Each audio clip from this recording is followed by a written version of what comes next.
the tempo, push the baseline, push the tempo, push the baseline.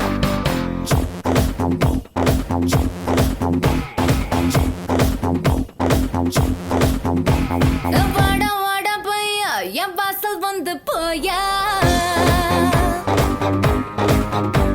என் வாசல் தாண்டி வந்து என் வாசம் வாங்கி போயா. இந்த வீடியோ வந்து நம்ம தமிழ்நாட்டின் பசுமாட்டை காக்கிறது. இப்போ வந்து ஜெர்சி மாடு வந்து சென்னையில் வந்து இறங்கியிருக்கு. அந்த ஜெர்சி மாடுங்களை தமிழ்நாட்டுக்குள்ளே வராமல் விடாத மாதிரி நம்ம பண்ண வேண்டும்.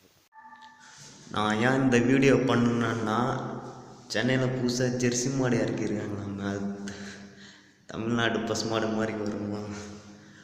நம்மளோட பசுமாடை அழியக்கூடாது, அதுக்காக தான் நான் இந்த வீடியோ பண்ணியிருக்கேன். பிடிச்சிருந்தா ஷேர் பண்ணுங்கள், கமெண்ட் பண்ணுங்கள், லைக் பண்ணுங்கள். இப்போ நம்ம குடிக்கிற பாலெல்லாம் வெறும் பவுட்ரு பால், இதில் வெறும் பவுட்ரு தான் இருக்குது. ஸோ இனிமேல் நீங்கள் பால் குடிச்சிங்கன்னா பால்காரங்கிட்ட வாங்கி குடிங்க, அதில் கொஞ்சம் நாச்சும் சத்து கிடைக்கும். ஃப்ரீயாக விடுங்க.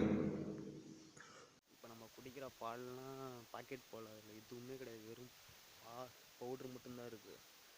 முடிஞ்ச வரைக்கும் பால்காரங்க விற்கிற பால் மட்டும் வாங்கி குடிக்க பாருங்கள். அதில் தான் உண்மையான சத்து, இல்லைனாலும் நமக்கு போதுமானங்கிற அளவு சத்துனாச்சும்